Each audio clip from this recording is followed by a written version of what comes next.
So first of all, I would like to thank the organizing committee for asking me to talk. And second, I must say that I would rather be with you guys than remotely, but hopefully this is a temporary period and we'll get that sorted soon. So I'm going to talk to you about the Liberates trial, and this is my disclosure slide, and moving on swiftly from there. Now, as diabetologists, we've been obsessed for decades on the role of glycemia in cardiovascular risk. And we had sort of different success with linking glycemia to cardiovascular events. And part of the reason for that is what Naveed, the previous speaker, very elegantly demonstrated, that hyperglycemia is associated with a cluster of risk factors, at least in type 2 diabetes, making disentangling the role of glycemia a bit difficult. But nevertheless, there's a recent study that's showing that if you're moving from a diabetic fasting glucose, which is in red, to impaired fasting glucose, sorry, my slides are moving without me doing anything, promise. Let me just move back.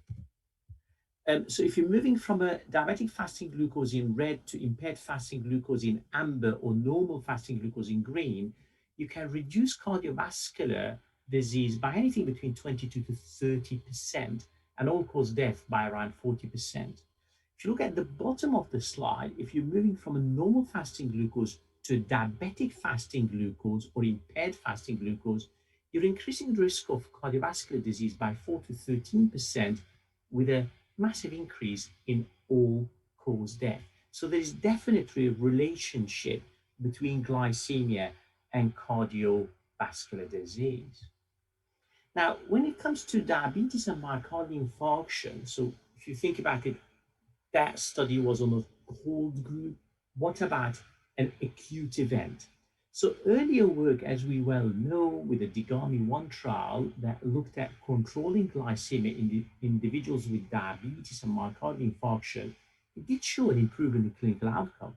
And we're very excited about those results. But a number of studies after that, including DIGAMI-2, did not show a clear benefit.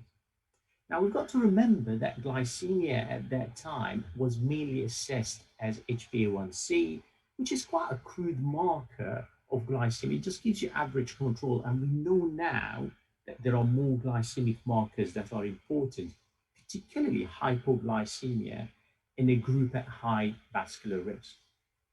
On top of that, some studies suggested that if you're using glycemic agents with high hypoglycemic risk, there could be an association with adverse outcome. Nothing conclusive, but there was a signal there. Now, if you look at this study, which was published 16 years ago, looking at myocardial infarction, glucose and outcome in people with and without diabetes. So the non-diabetes group is the solid line, the dotted line is the diabetes group, and the dashed line is all patients.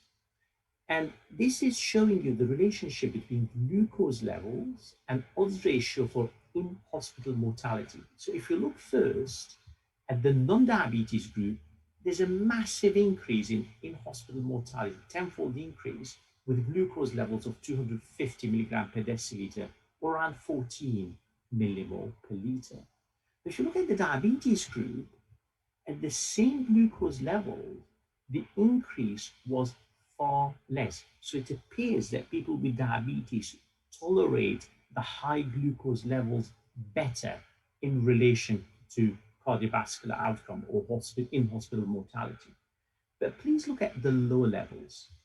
The lower levels, it appears that the diabetes group is more susceptible to the adverse effect of hypoglycemia, or at the very least is the same as the non-diabetes group. So this suggests, and I stress, it suggests that hypoglycemia is dangerous in both people with and without diabetes. Possibly people with diabetes are more affected, but hyperglycemia people with diabetes are more resistant. So what are the gaps in knowledge? There's very little known about the full glycemic profile in people with type 2 diabetes and acute coronary syndrome. Hypoglycemic exposure of these patients, of ACS patients with type 2 diabetes, particularly sulfonylurea and insulin-treated individuals, is largely unknown. CGM studies aiming to reduce both hyperglycemia and hypoglycemia in ACS patients with type 2 diabetes are lacking. And finally, the role of CGM in improving quality of life in ACS patients with type 2 diabetes is yet to be studied. Therefore, we had this hypothesis that a modern glycemic monitoring strategy that optimizes glycemic levels in people with diabetes following MI with the potential to reduce mortality and morbidity, as well as improve quality of life. And our main research question was that the main research question was, do new approaches in glucose monitoring increase time in euglycemia and reduce hypoglycemia? And this was a relatively small study, including 8 UK centres, where we recruited type 2 diabetes patients with recent MI, so they had to be recruited within 5 days of the MI, and they're randomized on a 1-to-1 basis to intervention using intermittently scanned continuous glucose monitoring using the Freestyle Libre, or a control group using standard capillary glucose testing, or SMBG. But the SMBG group had a blinded CGM fitted, but this did not interfere with the treatment. So the data from the blinded CGM were not used to change their treatment. Only SMBG data were used. So if you look at the inclusion criteria, people above the age of 18 having an ACS, whether it's STEMI or non-STEMI, they had to have a pre-admission, and I stress a pre-admission diagnosis of type 2 diabetes, and they needed to be on treatment with a sulfonylurea and or insulin. So anybody who's diet controlled, metformin only, was excluded from the study. So when it comes to exclusion criteria, active malignancy other than localized SCC and BCC, pregnancy, anybody requiring dialysis, unable to follow study instructions, and initially people with a permanent pacemaker were not included, were excluded from the study, but then we had an amendment and we could include people with permanent pacemaker. And the reason for that initially we were worried about possible interaction between the sensor and the pacemaker, but luckily then we managed to change that. This was our primary endpoint, which was time in range at day 76 to 90. So essentially around 3 months after recruitment. And that was defined as glucose levels between 3.9 to 10 millimole per liter or 70 to 180 milligram per deciliter. We had a number of secondary endpoints, and I'm listing some of them here. Time in range 16 to 30 days, so early time in range. Hypoglycemic exposure both early and late. HbA1c at baseline and day 90, and treatment satisfaction baseline and day 90. Now, when it comes to the statistical analysis, we conducted 2 types of analysis, and this is because what the statistician felt that we need to do, in addition to the conventional analysis, we need to have a Bayesian approach as well. And the reason for that was that we have a complex set of glucose data, and because there is constant glucose data coming out of CGM, so that gives you the flexibility to change your analysis. So we conducted 2 types of analysis, and I will show you the results of both. So these are the results. So let me take you through them. So we recruited a total of 141 patients. So what you see here, the data on the total group, and then if you want to look on the 3rd and 4th column in the control and intervention, you don't expect a difference between control and intervention because this was a randomized control trial. So the median age was 63, 73% were males, ethnicity, 90% were white. The weight was 91 and BMI was 31 with a diabetes duration of 13 years.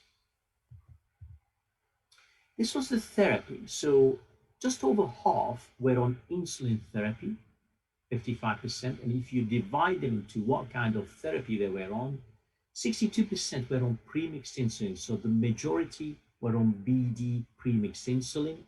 13% were on basal bolus, and basal only around a fifth. 45% were not on insulin, so almost a 50-50 divide. The majority were on other glycemic therapies, and of course, they were on anti-anginal, antihypertensive, antithrombotic, and anti-hyperlipidemic therapies. So what about the time in range, our primary endpoint using the Bayesian analysis? Now, the statistician went for very strict criteria. They wanted to analyze data where we had more than 80% coverage of the glucose data. And if you take that, there was a 17-minute increase in time in range over 24 hours with a posterior probability just below 0.6. Our cutoff for the posterior probability was 0.8. So, strictly speaking, did not reach the posterior probability cutoff of 0.8. If you take the 65% as a cutoff, so 65% of glucose reading present, you have more numbers, of course, and there's an increase of 28 minutes per 24 hours in time in range, but still the posterior probability does not reach that cutoff of 0.8. And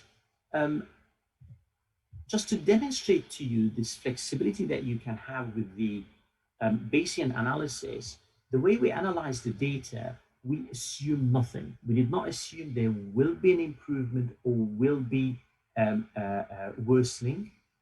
And we took a rather large SD of 3 hours. But if you look for the enthusiastic analysis, which assumes that you'll have a difference of 1.5 hours a day and an SD that is narrower of only 1.5, then the posterior probability hits that magic number of 0.8. And if you take the 65% of the readings covered, you get roughly a very similar data. So the statisticians pointed out to me, I'm not an expert on Bayesian analysis, but they pointed out to me that whatever analysis they did, it's always on the right-hand side. So there is an improvement in time in range. But let's just go to the conventional one that we are more used to. Let's go for the frequentist analysis. And what I'm going to do, I'm going to present the data for you as a whole group. On the right is the increase with the intervention. To the left is the decrease with the intervention. And this is time as in hours per day. But I will also show you the data for insulin separately and baseline sulfonylurea separately. Remember, almost 50-50 split for those groups. So if you do frequentist analysis, this is what you get for the time in range. You get a slight increase in time in range, but of course the confidence interval are spanning that zero, right? And whether you're on insulin or sulfonylurea, it appears there could be a slight difference, but the confidence intervals are too wide. Now, moving on to the earlier time in target, remember this was one of the secondary endpoints. There's a suggestion, and only a suggestion, that people who are on baseline insulin actually benefit from the intervention. So if you want a quick improvement in glycemia in people on insulin who had an MI, perhaps this intervention works. But of course, you've got to remember the numbers are small because we only had 140 patients and only 55% were on insulin. But then we looked at hypoglycemic exposure because remember we had this, our research question was a combination of does it increase time in good glucose levels and does it decrease hypoglycemia? And here, if you look at early 16 to 30 days, there was a suggestion that actually the intervention is reducing hypoglycemic exposure. Of course, the question is this sustained? And if you look at later on, it's not only sustained, it becomes clearly significant. And there's a suggestion that people who are on sulfonylurea at baseline actually do even better than people who were on insulin at baseline. And if you want the hypoglycemic exposure at less than 3 millimole per liter or less than 54 milligram per deciliter, what I showed you earlier was the 70, is exactly the same pattern. There is no difference whatsoever. What about HbA1c? So the HbA1c comparing baseline with 90 days decreased in both arms. So the flash monitoring is red, the SMBG is blue, and you can see that the A1C decreased by 7 millimole per mole in both groups. So was that different? Is that a significant difference compared with baseline? Certainly, but there was no difference between the two study arms. When it comes to quality of life measures, there was a better treatment satisfaction with the flash monitoring than the SMBG. But you can see even with SMBG, there was an increase in treatment satisfaction because these patients were looked after very well by the research nurses and by the PIs as well. So just to summarize to you the HbA1c data with flash glucose monitoring on type 2 diabetes, because this is, believe it or not, is the fourth RCT with flash. We only had one real RCT on type 1 diabetes, but in type 2 we had four. And if you look at the replace study, and that was a study with 224 patients looking at type 2 diabetes people with intensive insulin treatment over a period of 6 months. The control is blue, intervention is red, and the darker area represented the drop in A1C. There was no difference between the two study arms. The drop in A1C was 3 millimole per mole. Now, if you look at the Yarrow study, smaller study of 100 patients, 2 months, but again, intensive insulin treatment, so these are people around DI, there was a difference. 3 millimole drop in control, but 9 millimole in the intervention. Baseline was slightly different though between the two groups. Then we have the Japanese study by Wada and colleagues. These were patients not on insulin, so these are not insulin treated people over 6 months, and you get a drop of 5 millimole in the intervention versus 2 in the control. By the way, when the analysis was done at 3 months, there was no difference. It took 6 months to show a difference. And this is where Liberates stands. So you get a 7 millimole drop, but there is no difference between the two arms. And remember, Liberates was a combination of sulfonylurea and insulin treatment, and this was a group with ACS. So it was quite hard actually to recruit into. But what's very interesting that both in Replace and in Liberates, there was a significant reduction in hypoglycemia. And we know that hypoglycemia can be detrimental in people with type 2 diabetes and vascular disease. So to conclude, intermittently scanned CGM does not significantly increase time in range compared with SMBG at 76 to 90 days post-MI. The reduction in A1C with ISCGM is similar to SMBG, comparing baseline with 3 months. However, there was a significant reduction in hypoglycemia. So you can reduce that A1C safely with the intermittently scanned CGM. The second set of conclusions is that intermittently scanned CGM may result in early increase in time in range compared with SMBG, particularly insulin-treated type 2 diabetes individuals with recent ACS, which may have implications for the management of these patients. The reduction in the hypoglycemic exposure that I talked about is also evident early on. So the hypoglycemic benefits are there early and get even more pronounced later on. The last thing I wanted to say that SU treated patients with type 2 diabetes and MI are actually relatively high risk of hypoglycemia. And I'll just show you one of these patients with the first sensor. Each red dot was hypoglycemia. And if you think there was a problem with the sensor, there wasn't. We did a capillary glucose testing, and actually this patient was hypoglycemic. What was very interesting that when we stopped the SU, I still remember the patient said, "Doctor, I don't know what you did, but for the first time in months, perhaps years, I can think properly." So this patient was slightly confused because of the constant hypoglycemia. So I'm going to stop here and thank the NIHR and Abbott Diabetes Care for funding the study, the local PIs who helped with the study, and of course our patients who made the study a possibility. Thank you very much for your attention.